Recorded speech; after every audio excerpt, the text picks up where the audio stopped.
They had advanced weapons, but they could be beaten. They could be SERP. The attack came at midnight on the fourth day. Bora saw them first on her cameras. 6 figures moving through the streets like shadows. They wore dark armor that seemed to absorb light. Their movements were too fast, too smooth to be human. "They're here," Bora shouted. She pressed buttons on her computer, and alarms rang through the building. "East side!" 6 of them. Sung Ho ran to the window. His heart pounded. Through the darkness, he could see the figures approaching. They did not try to hide anymore. They walked straight toward the building like they owned the world. "Everyone to positions," Dae-jung yelled. He had 20 people ready to help defend. Not fighters, just ordinary people who refused to run away. They held makeshift weapons and stood at windows and doors. The assassins reached the front door. The leader, bigger than the others, touched the lock. There was a flash of blue light and the lock melted. The door swung open. "Now," Dae-jung shouted. Fire extinguishers sprayed white foam at the doorway. The assassins stumbled back, surprised. It would not stop them, but it bought seconds. In those seconds, Dae-jung triggered his trap. Heavy furniture fell from above, blocking the doorway. The lead assassin looked up. Even in the darkness, Sung Ho could see his face. It was humanoid but wrong. Gray skin, black eyes, a mouth full of sharp teeth. "Humans," the assassin said in perfect Korean. "Give us the integrator and we let you live." "No!" Mi-sun shouted from a window. She threw a pot at the assassin's head. It bounced off his armor harmlessly, but it made a statement. The assassin laughed. It was a terrible sound. "Foolish. You protect something you do not understand. He is worth more than your entire species. Step aside or die." "We choose die," someone shouted. It was old Mr. Chul, the former teacher, holding a metal pipe like a sword. The assassins moved. They were impossibly fast. One jumped straight up to the second-floor window. Another ran at the blocked door and smashed through the furniture like it was paper. A third started climbing the wall like a spider. Chaos erupted. People screamed. Weapons fired. The assassins had guns that shot blue bolts of energy. Each bolt that hit a person knocked them unconscious instantly. Sung Ho pressed his bracelet, activating the shield. A shimmering bubble of energy surrounded him. An energy bolt hit the shield and bounced away harmlessly. The shield worked, but only for him. His friends had no protection. "Bora!" Sung Ho shouted. "Do it now!" Bora's fingers flew across her keyboard. All the lights in the neighborhood went out. Complete darkness. Then she activated the fire alarm system. Water sprayed from the ceiling inside the building. The darkness and water confused the assassins for a few seconds, but only a few seconds. They had night vision. They adjusted quickly. One grabbed Dae-jung and threw him across the room. Another grabbed Mi-sun, but Young-ja hit the assassin with a chair. The assassin barely noticed. Sung Ho ran. Not away, but toward the closest assassin. His shield was up. He slammed into the assassin like a battering ram. The assassin stumbled. Sung Ho grabbed a weapon that had fallen on the floor. It was an alien gun, the kind that shot energy bolts. The moment Sung Ho touched it, something incredible happened. The gun glowed. Symbols appeared on its side. It felt alive in his hands. His integrator genes activated. The weapon responded to him in ways it never responded to the assassin. Sung Ho did not think. He just acted. He pointed the gun and fired. The bolt was brighter and faster than when the assassins used it. It hit an assassin in the chest and sent him flying backward through a wall. All the assassins stopped. They stared at Sung Ho. The leader spoke, and his voice was full of shock. "How? You should not be able to use that weapon. It is coded to Kalathi biology only." "I guess I'm special," Sung Ho said. His hand shook, but his voice was steady. "Leave now." "Do not hurt my friends," the leader smiled his terrible smile. "No, you are too valuable. We take you alive. Your friends, however." He raised his weapon toward Mi-sun. Something inside Sung Ho exploded. Rage. Pure, protective rage. He felt the gun in his hand change. It responded to his emotions, to his desperation, to his need to protect. The weapon glowed brighter and shifted shape, growing larger, more powerful. Sung Ho fired again. This time the bolt split into 6 smaller bolts, each one finding a different assassin. They all staggered. Their armor sparked and smoked. "Impossible!" the leader shouted. "That weapon cannot do that." "It can now," Sung Ho said. He was changing the weapon, improving it, making it better. His integrator genes were not just letting him use the technology. They were letting him enhance it. The assassins recovered and attacked together. But Bora had more tricks. She triggered every sprinkler, every alarm, every light in the building simultaneously. The building became a chaos of sound and light and water. The assassins were disoriented. Dae-jung, bleeding but conscious, shouted orders. "Everyone down! Get down!" The defenders dropped to the floor. Sung-ho fired the weapon again, sweeping it in an arc. Blue bolts flew everywhere, hitting every assassin at once. But the leader was strong. He charged through the bolts, his armor absorbing the damage. He reached Sung-ho and grabbed him by the throat. "You come with me now, Integrator, or I kill everyone in this building." Sung-ho felt the shield around him failing. The leader's strength was too much. He could not breathe. Dark spots appeared in his vision. He was going to pass out. Then Bora's voice cut through the chaos. "Look up, ugly." Everyone looked up. Through the broken roof they could see the sky. And in the sky there were lights. Bright lights. Moving fast. Ships. Dozens of them. Torum's voice boomed from the sky, amplified somehow so everyone could hear. "Release him now, or face the full military force of the Kalathi Federation." The lead assassin looked up. His black eyes went wide. He dropped Sung-ho. "This is not over," he hissed. Then he and the other assassins ran. They moved impossibly fast, disappearing into the darkness. The ships landed around the building. They were beautiful, silver and glowing. The doors opened and soldiers emerged. Not human soldiers. Kalathi soldiers, tall and strong, wearing shining armor. And in front of them walked Torum. He ran into the building and grabbed Sung-ho in a tight hug. "You are alive. I thought I would be too late." "You're just in time," Sung-ho said, coughing. His throat hurt where the assassin had grabbed him. "Your timing is dramatic," Torum laughed. Then he looked around at the building. It was a disaster. Walls were broken. Water was everywhere. People were hurt. But they were all alive. "You fought them. You fought 6 Kalathi assassins and survived." "We fought them," Sung-ho corrected. "All of us together." He gestured to the people rising from the floor. Misun, Bora, Dae-jung, Mr. Chol, Youngja, and all the others. They were wet and scared and hurt. But they were standing. They were together. Torum bowed deeply to all of them. "You are heroes. All of you. You defended one of your own against impossible odds. This is what humanity means. This is what we need in Galaxy." More Kalathi entered the building. They were medics carrying devices that healed injuries instantly. They tended to every hurt person, human and Kalathi alike. Within minutes, everyone was healed. Dae-jung's cuts disappeared. Mi-sun's bruises faded. Even Sung-ho's throat stopped hurting. "The council is here," Torum told Sung-ho. "In orbit above Earth, they want to meet you. They want to meet all of you. Tonight, humanity makes first contact officially. Tonight, everything changes. What about the assassins?" Sung-ho asked. "Will they come back?" "They will try, but they will fail. Earth is under protection now. My military ships will stay here. Any ship that approaches Earth without permission will be destroyed." "You are safe now," Torum smiled. "All of Earth is safe now." Bora stepped forward. "So aliens are real. Spaceships are real. Everything Sung-ho said is real." "Yes," Torum said. "And you, young one, are very clever. The way you used your city's technology to fight, that was brilliant." Bora blushed. "Thanks. So does this mean we get alien technology now?" Torum laughed. "Eventually. First we must follow protocols. Introduce humanity to Galaxy properly. Teach you our ways. Learn your ways. But yes, technology will come. Medicine, energy, everything to make Earth better." "What about the people who attacked us?" Mi-sun asked. "Will they be punished?" "Yes, my brother sent them. My brothers will face justice. The council is very angry. What they did violates our laws. They will lose their power. Maybe lose their freedom." Torum's golden eyes were hard. They wanted to capture Sung-ho and use him. They did not care about honor or laws. They only cared about power. That ends now. Sung-ho looked at his friends, his family.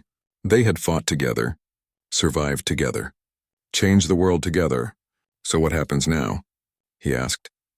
"Now," Torum said, placing a hand on Sung-ho's shoulder. "We go up to the ships. You meet the council. They want to hear your story. They want to understand humanity through you." He looked around at everyone, all of you. "You all represent what is best about humans. The council wants to meet you all. Even us? Old Mr. Chill asked. We are just homeless people. Just ordinary people. There is no such thing as ordinary people, Torum said firmly. Tonight you showed extraordinary courage. You showed loyalty. You showed love. That is not ordinary. That is exceptional. One by one, the humans boarded the Kalathi ships. As they rose into the sky, Sung Ho looked down at Seoul. The city was still Ti. 2 days after Torum left, Sung Ho walked into a bank wearing his old clothes. People stared at him. A security guard stepped forward. Sir, can I help you? Sung Ho held up the black card. I need to open an account. The guard looked at the card and his eyes went wide. He had never seen a card like that before. Please follow me, sir. 5 minutes later, Sung Ho sat in the manager's office. The manager had checked the card 3 times. His computer showed that it was real and had more money than he had ever seen. Mr. Sung Ho, this account has $1 million. We would be honored to serve you. What can we do for you today? I need to withdraw $100,000 in cash, Sung Ho said. The rest I want in an account I can use to pay for things. The manager nodded quickly. Of course, sir. Right away. When Sung Ho left the bank, he had a bag full of money and a new bank card. He walked back to the bridge where he used to sleep. Me son was there feeding rice to stray cats. Me son, Sung Ho called. I need your help. She looked up. Her eyes narrowed when she saw his bag. Sung Ho, what did you do? Did you steal something? No, a friend gave me money. A lot of money. He sat down next to her. I want to use it to help everyone here. All the people on the streets. But I need your help because you know everyone. You know who needs what. Mi-sun stared at him. How much money? Enough to change things. Really change things. Sung Ho opened the bag slightly so she could see inside. Her mouth fell open. Buddha protect us, she whispered. Where did this come from? Remember the blue man? Torum, he gave it to me. He said it was payment for saving his life. Sung Ho closed the bag. Will you help me? Mi-sun was quiet for a long moment. Then she smiled. Yes, I will help you. But first you need new clothes. You smell bad and nobody will trust a homeless man with money. That afternoon, Sung Ho bought new clothes. Simple but clean. He bought good shoes. He got a haircut and a shave. When he looked in the mirror, he saw the engineer he used to be. The person he thought was gone forever, but he did not forget where he came from. He went back to the bridge and found Mi-sun. Together they found young Bo-ra, the teenage runaway. She was suspicious at first. What do you want? Bo-ra asked. She was thin, with short hair and angry eyes. I want to help you, Sung Ho said. Will you help me find everyone who lives on the streets around here? I want to help them too. Why? Bo-ra asked. Nobody helps us. Nobody cares, I care, Sung Ho said simply. I lived under that bridge for 3 years. I know what it's like. Now I have a chance to make things better. Will you help? Bo-ra studied him carefully. What's in it for me? A future, Sung Ho said. If you want it. Over the next week, Mi-sun, Bo-ra, and Sung Ho found 35 homeless people living in their area. They met Dae-jung, the young veteran who still had nightmares about the war. They met old Mr. Chul, who used to be a teacher. They met Youngja and her little boy who were hiding from an abusive husband. Sung Ho rented a large building that used to be a school. He paid for 6 months' rent in advance. He bought beds, blankets, and pillows. He hired a cook to make 3 meals every day. He set up a shower room with hot water. He created a warm, safe place for people to stay. It's not permanent, Sung Ho told everyone. This is temporary help while we figure out long-term solutions. But while you're here, you're safe. You're fed. You're warm. And we'll work together to help each person find a better path. Some people cried. Some people did not believe it. Some people asked what he wanted in return. Sung Ho told them all the same thing. I want you to be okay. That's all. Every evening, Sung Ho used the learning device Torum had given him. He placed the silver disc on his forehead, and knowledge poured into his mind. He learned about alien technology.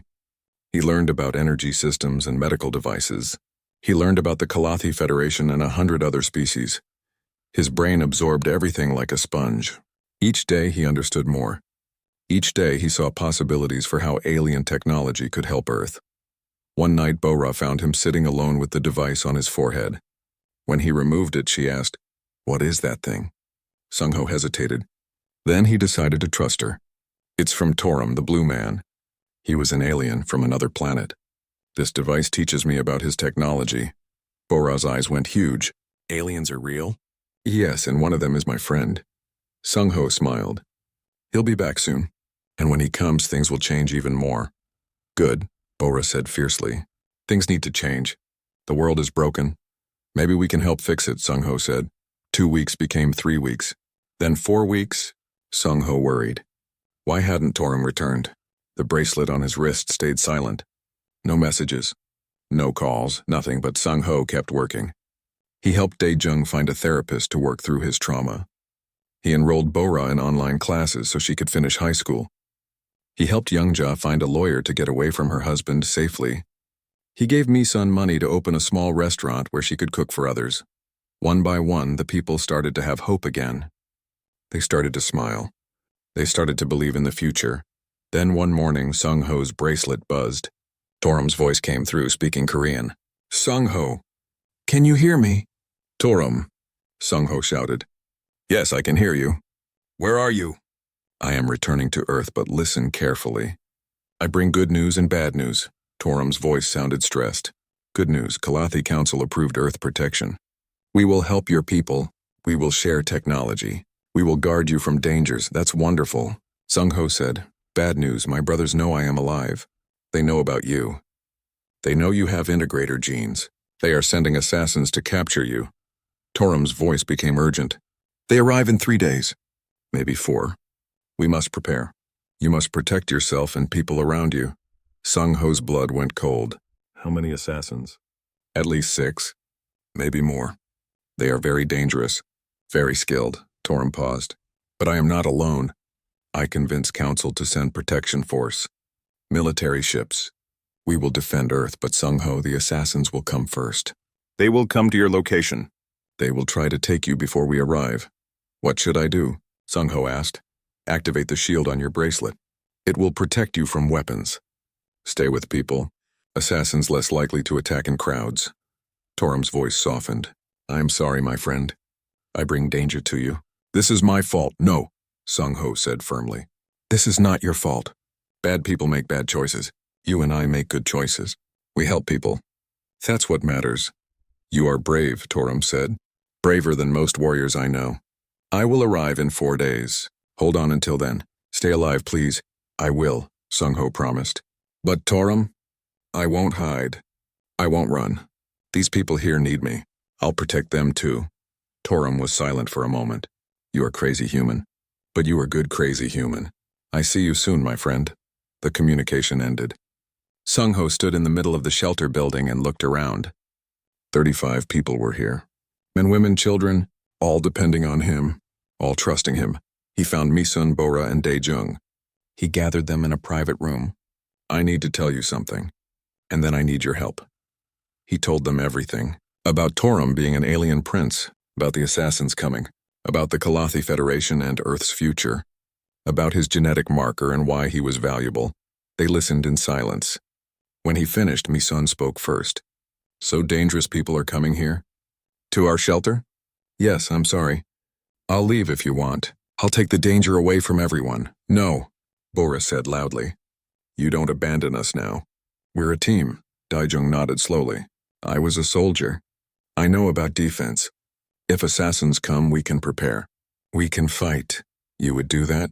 Sung-ho asked. Risk yourselves for me? You risked everything for us, Mi-sun said softly. You gave us hope. You gave us home. Now we give you protection. That is what family does. Sung-ho felt tears in his eyes. These people who had nothing were willing to fight for him. Then we need to prepare.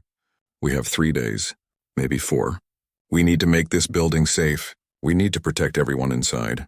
Dae-jung stood up. I know what to do. I spent 2 years in military. I know about defense and security.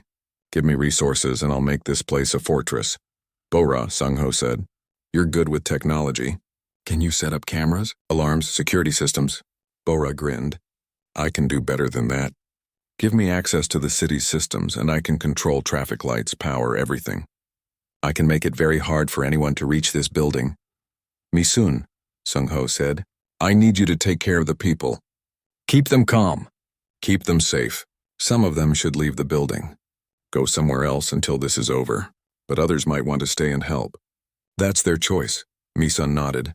I will talk to everyone. We will decide together. They spent the next 3 days preparing. Daejung turned the building into a defended position. He reinforced doors. He created escape routes. He trained anyone willing to fight how to defend themselves. Bo-ra hacked into city systems and created a network of cameras and sensors around the entire neighborhood. Mi-sun organized supplies and made sure everyone knew the plan. Sung-ho used some of his money to buy things that could help. Fire extinguishers that could be weapons, strong locks, medical supplies in case someone got hurt. He taught everyone what Torum had taught him about the assassins. They were fast. They were strong. The next morning, Torum woke Sung-ho before sunrise. Come with me. I show you something before I leave. Sung-ho followed Torum through the empty streets. They walked for 20 minutes until they reached an old warehouse near the docks. The building looked abandoned. Broken windows, rusty doors, walls covered in graffiti. Torum placed his hand on the door. The rusty metal shimmered and disappeared, revealing a smooth silver surface. Hologram, Torum explained. Makes ship look like old building. Human see warehouse. Reality is something else. They stepped through the door. Sung-ho gasped. Inside was not a warehouse. Inside was a huge space filled with silver walls and blue lights. In the center was a ship that looked like a beautiful silver bird, 40 meters long with wings that curved upward. This is your ship? Sung-ho whispered. It's beautiful. Yes, emergency escape vessel. Small for Kalathi ship, but has everything I need. Torum walked toward the ship and a door opened in its side. Come inside. I want to show you something important. Inside the ship was even more amazing. The walls glowed with soft light. Screens showed images and symbols Sung-ho could not read. Chairs floated in the air without supports. Everything was clean and perfect and impossibly advanced. Torum led Sung-ho to a room filled with strange machines. He touched a panel and one machine hummed to life. Sit here, Torum said, pointing to a floating chair. Sung-ho sat down nervously. What is this? Medical scanner. Very advanced. Can see inside body, find all problems, fix many things. Torum pressed more buttons. I want to check you. Make sure you healthy after helping me. You gave me your water, your food. I want to be sure you okay. A blue light washed over Sung-ho from head to toe. It tickled slightly. After a minute, the light turned off and symbols appeared on a screen. Torum looked at the screen. His golden eyes went very wide. What? Sung-ho asked, worried. Is something wrong? No, nothing wrong. Torum stared at the screen. Something very, very right. Sung-ho, you have genetic marker. Very rare genetic marker. What does that mean? Torum sat down heavily. He looked shocked. In all galaxy, there are millions of species. Billions of people. But only some people have special genes that let them connect with advanced technology. Connect in ways that make technology work better. Work in new ways. We call these people integrators. Okay, Sung-ho said slowly. And I'm one of these integrators? More than that. Your marker is strongest I ever see. Maybe 1 in every billion humans has this marker. But most are weak. Yours is powerful. Torum's hands were shaking. Sung-ho, do you understand? You can interface with any technology in galaxy. You can control ships, build new machines, improve our technology in ways we cannot. You are incredibly valuable. Sung-ho felt cold. Valuable? Like money valuable? You worth more than many planets, Torum said quietly. If other species know about you, they try to capture you, use you. Some species would kill their own families to own an integrator as powerful as you. That is why this is secret, dangerous secret. Sung-ho stood up quickly. Wait, I don't want this. I just want to be normal. You are not normal. You are extraordinary. Torum stood and grabbed Sung-ho's shoulders. But that is not all. I must show you something else. Torum led him to another room. This room was small, with a single box in the center. The box glowed with white light so bright it hurt to look at. This is quantum core, very powerful energy source. One core can power entire Earth City for 100 years. Never runs out. Never pollutes. Perfect energy. That's amazing, Sung-ho said. Imagine what that could do for Earth. No more oil. No more pollution. Yes. And I was bringing this as gift for secret human contact. Was supposed to give to Earth leaders in diplomatic mission. Show them that Kalathi come in peace, come to help. Torum touched the box gently. This quantum core worth more than all money on Earth combined. More valuable than gold, diamonds, everything. Sung-ho stepped back. This is too much. I can't even imagine this much wealth. That is what I mean when I say you saved fortune, Torum said. You saved me. You saved this quantum core, and now I learn you have genetic gift that makes you priceless to galaxy. He smiled sadly. You are homeless man living under bridge, but you are richer than kings of 100 worlds. You just did not know it. Sung-ho sat down on the floor. His head was spinning. I don't want to be rich. I don't want to be valuable. I just want to help people. Then we use this wealth to help people, Torum said immediately. That is why I tell you. You saved my life. Life debt means all my resources are your resources. This ship is yours. This quantum core is yours. My wealth is yours. Tell me how you want to use it. Sung-ho thought for a long time. Finally, he looked up at Torum. If I'm really as valuable as you say, then bad people will come for me, right? The same people who attacked you? Torum nodded. Yes, when they learn you exist, they come. They try to capture you or kill you. That is the danger. Then before that happens, I want to do something good. Something that matters. Sung-ho stood up. You said you can protect Earth. You said Galactic Federation can make Earth safe. But Earth doesn't need just protection. We need help, real help. The people living on streets need homes. The sick need medicine. The hungry need food. You want to help Earth before you leave? Torum asked. I'm not leaving, Sung-ho said firmly. This is my home. These are my people. If I'm valuable, if I have this genetic gift, then I should use it here. For Earth, Torum smiled widely. You continue to surprise me. Any other person would take ship and fly to Kalathi homeworld. Live in luxury. Be safe and rich. But you want to stay in dangerous place and help others. Of course, Sung-ho said simply. What good is wealth if you don't use it to make things better? Then we make plan, Torum said. I must return home and report to council. But I leave you with resources, technology, money, protection devices. He pulled out a small silver bracelet. This is communicator. Can call me from anywhere. Also has shield generator. If someone attacks you, it creates protective barrier. You will be safe. Sung-ho took the bracelet. It was warm and surprisingly light. How long will you be gone? 2 weeks, maybe 3. I must travel to homeworld, speak to council, convince them to act quickly. Not easy. Council is very old, very slow to make decisions. But I will use everything I have. All my power. All my influence. Torum put his hand on Sung-ho's shoulder again. When I return, I bring help, real help. We change Earth together. What should I do while you're gone? Sung-ho asked. Rest, eat well. Use this. Torum handed him a small black card. Kalathi credit card. Works at any human bank. Has 1 million Earth dollars on it. Use for yourself and others. Buy food, buy clothes. Help your friends under bridge. Sung-ho stared at the card.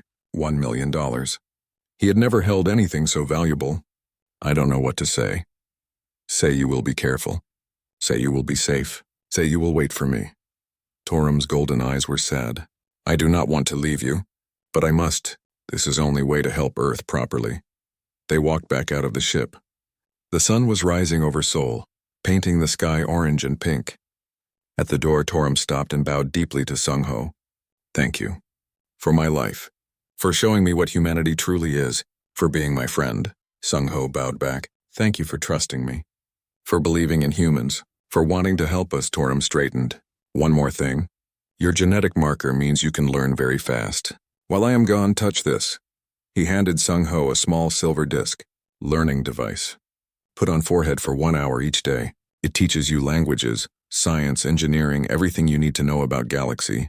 When I return, you will understand my technology. You will be able to help build better Earth. Then Torum turned and walked into his ship. The door closed behind him. Sung-ho stepped back and watched. The ship rose into the air silently. It hung there for a moment, beautiful and impossible. Then it shot upward so fast it disappeared in a second, leaving only a small sonic boom. Sung-ho stood alone in the fake warehouse. In his pocket was a credit card with $1 million. On his wrist was an alien shield bracelet. In his hand was a learning device from another world. He was still homeless. He still had no family. He still wore old clothes with holes, but everything had changed. He had wealth beyond imagination and a friend among the stars. Soon he would help change Earth forever. The question was, how do you save a world? Sung-ho looked at the rising sun and smiled. One step at a time, just like he had saved Torum. One act of kindness at a time. 3 days passed. Torum grew stronger each day. On the first morning he could sit up. On the second day he could stand with Sung Ho's help. By the third day he could walk slowly. Misun brought soup every day. She never asked questions about Torum. She just left the food and walked away quickly, making religious gestures with her hands. Sung Ho shared everything with Torum equally. On the third night, Torum reached into his strange metal clothing and pulled out a small device. It was the size of a phone but made of silver material that seemed to glow. He touched it several times and it made soft beeping sounds. Torum held the device close to his mouth and spoke in his musical language. Then he held it towards Sung Ho. The device beeped again, and a voice came from it. The voice spoke Korean, but it sounded mechanical and strange. Testing, testing. Language patterns recognized. Korean language loaded. Sung Ho's mouth dropped open. You can speak Korean? Torum touched the device again and spoke. The device translated his words. The translator device was damaged in attack. I fix now. Can speak your language now. Attack? Sung Ho asked. Someone attacked you? Torum nodded slowly. He touched his side where the wound was healing. Yes. Bad people from my world. They want me dead. Your world. Sung Ho repeated. You mean you are from another planet? Yes. Torum looked up at the night sky through the bridge. My planet very far away. Many light years from Earth. Sung Ho felt dizzy. Aliens were real. Aliens were real, and one was sitting on his cardboard bed, speaking Korean through a magic device. Why did they attack you? Torum was quiet for a moment. My name is Vel Torum. In my world I am Prince, third Prince of Kalathi Federation. Very powerful government across many stars. He looked at his hands. But my brothers want power. They send assassins to kill me. I escape in small ship. Crash here in Seoul. Almost die. A prince, Sung Ho whispered. He looked at his torn clothes, his dirty hands, his cardboard home. I saved a prince. You saved my life, Torum said. The translator made his words sound emotional. In Kalathi culture, this means everything. You have nothing, but you give everything to stranger. This is most honorable action possible. Sung Ho shook his head. I just did what anyone would do. You needed help. No. Torum grabbed Sung Ho's hand. His blue fingers were warm now. Most people walk past. Most people afraid. Most people think of themselves first. You are different. You see life that needs saving, and you save it. This is rare. This is beautiful. Sung Ho felt embarrassed. Really, it was nothing special. You tore your only blanket. You gave your only water. You shared your only food. You have no home, but you gave me shelter. You have nothing, but you gave me everything. Torum's golden eyes were intense. In my world, with all our technology and power, we forget how to be kind without reason. You teach me again.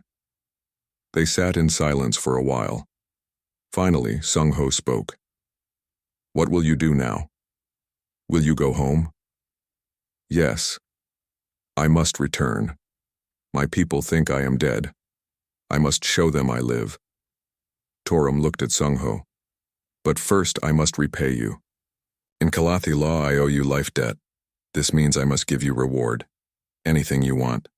Money, power, new life. Ask, and it is yours. Sung Ho thought carefully. Money would be nice. He could get an apartment, buy new clothes, eat real food every day. But he looked around at the bridge, at the other homeless people he could see in the distance.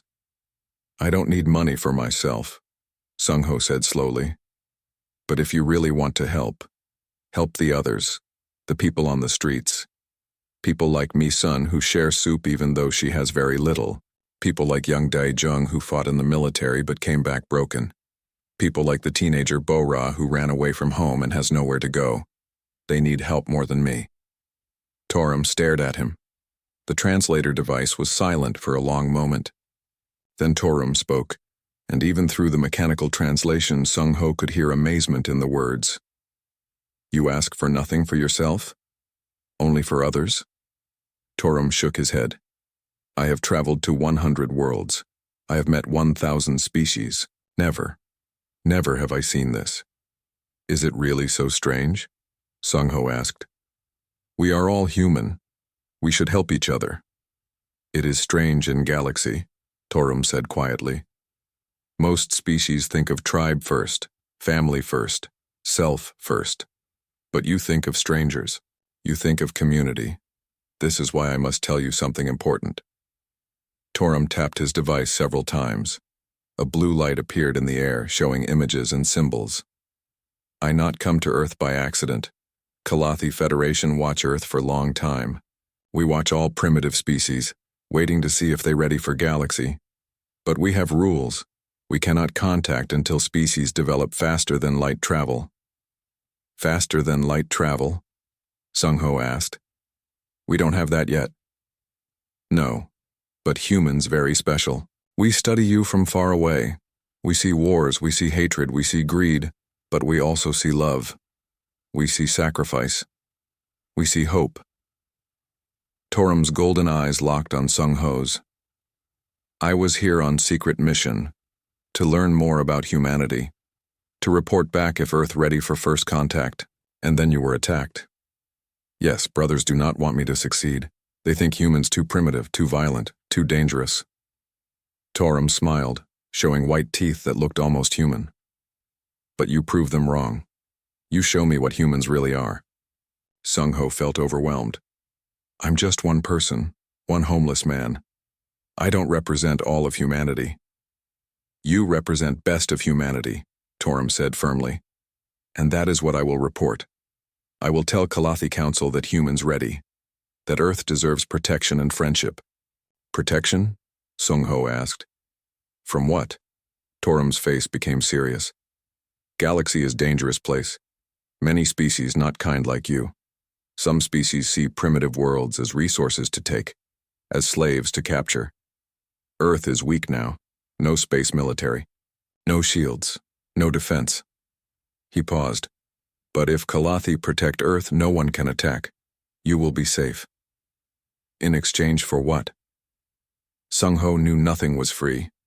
In exchange for being yourselves, Torum said simply. Keep being kind. Keep being hopeful. Keep being human. Show Galaxy better way to live. Sung-ho laughed, but it was not a happy laugh. You have high hopes for us. We're not perfect. We fight. We hurt each other. We have so many problems. All species have problems. But not all species have hope like humans. Not all species show kindness without reward. Torum stood up slowly. His wound was almost healed now.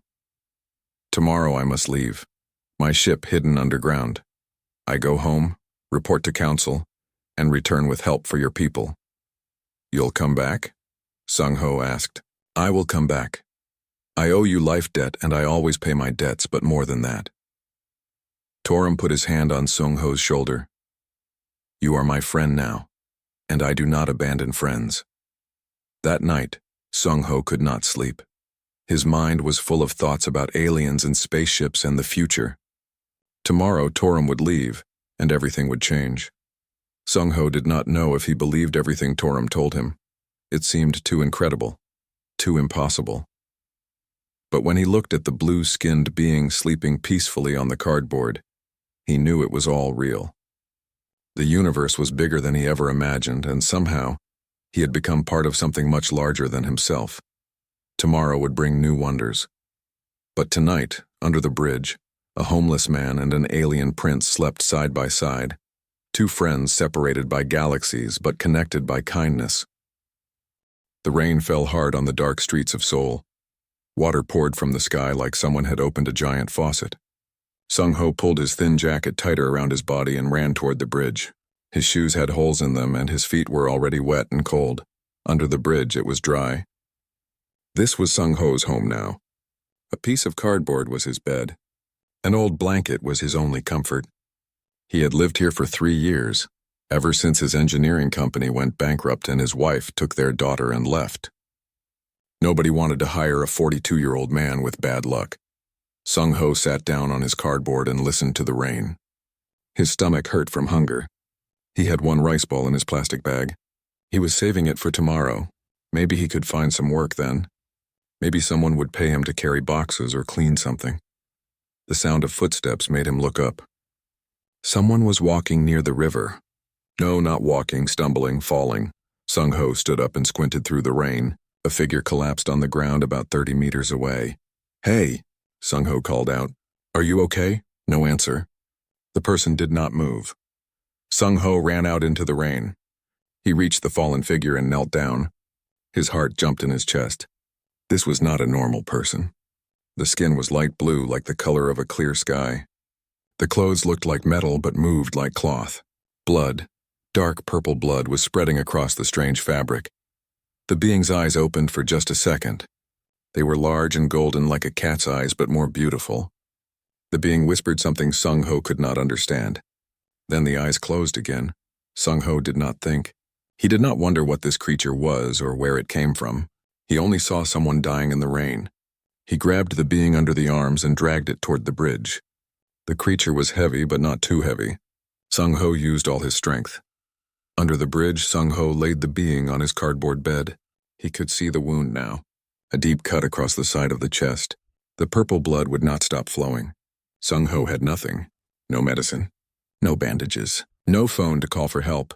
But he had his blanket. Sung-ho took his only blanket, the one that kept him warm on cold nights, and tore it into long strips. His hands shook as he worked. He used his small bottle of water to clean the wound. The being moaned in pain but did not wake up. Sung-ho wrapped the strips of blanket around the wound, pulling them tight to stop the bleeding. He used all the cloth. Now he had no blanket left. He took off his jacket and put it over the being. Then he took off his shirt and added that too. The night was cold. Sung-ho sat next to the being and used his own body to share warmth. He did not sleep. Every hour he checked if the being was still breathing. He gave it small sips of water from his bottle. By morning, his water was gone. When the sun came up, Sung-ho looked at the being more carefully. It was definitely not human. The face was similar to a human face but different. The nose was smaller. The ears were pointed at the top. The fingers had one extra joint. But the expression on the face was peaceful now. The being was sleeping, not dying. Sung-ho was so tired. His body hurt from staying awake all night. His chest was bare and covered with goosebumps from the cold. But he smiled. The being was alive. Around noon, Sung-ho heard voices. Other homeless people were walking nearby. An old woman named Mi-sun saw him. "Sung-ho, why are you not wearing a shirt?" "You will get sick!" She walked closer and then stopped. Her mouth fell open when she saw the blue-skinned being. "What? What is that?" "I don't know," Sung-ho said quietly. But it needed help. Mi-sun stared for a long moment. Then she took off her old scarf and handed it to Sung-ho. "Cover yourself. I will bring some soup later." "Thank you, Mi-sun." She walked away, shaking her head and muttering. That afternoon, Sung-ho took his rice ball from the plastic bag. He was so hungry. But the being might be hungry too when it woke up. Sung-ho broke the rice ball in half. He ate his half slowly, making it last. The other half he saved. As the sun began to set, the being's eyes opened again. Those golden eyes looked around, confused and frightened. Then they focused on Sung-ho. The being tried to sit up but fell back with a groan of pain. "Don't move," Sung-ho said softly. "You are hurt, rest." The being stared at him. It opened its mouth and sounds came out. The sounds were musical but made no sense. Not Korean, not English, not any language Sung-ho knew. Sung-ho pointed to himself. "Sung-ho, my name is Sung-ho." The being watched him carefully. It pointed to itself. "Torum." The word was clear. "Torum," Sung-ho repeated. He smiled. "Nice to meet you, Torum." Torum's eyes moved around the bridge. He saw the torn blanket pieces still spotted with purple blood. He saw Sung-ho's bare arms covered with the old scarf. He saw the cardboard bed and the plastic bag with nothing in it. His golden eyes grew wide. Torum said something in his language. His voice sounded sad and surprised at the same time. He reached out and touched Sung-ho's hand. His blue fingers were cold. Sung-ho took the half rice ball and showed it to Torum. Are you hungry? Torum looked at the small piece of food. He looked at Sung-ho's thin face and worn clothes. He shook his head and pushed the rice ball back toward Sung-ho, but Sung-ho pushed it back to Torum. Please, you need to get strong again. They sat there under the bridge as the sun set, two beings from different worlds sharing half a rice ball. Torum ate slowly and tears rolled down his blue cheeks. Sung-ho did not understand why the stranger was crying, but he patted Torum's shoulder gently. It's okay, Sung-ho said. Everything will be okay. That night, Sung-ho stayed awake again, keeping watch over his strange new friend. The rain started falling once more, but under the bridge they were safe and dry. Sung-ho did not know that he had just saved the life of one of the most powerful beings in the galaxy. He did not know that his simple act of kindness would change the future of Earth forever. He only knew that someone needed help, and he was there to give it. That was enough.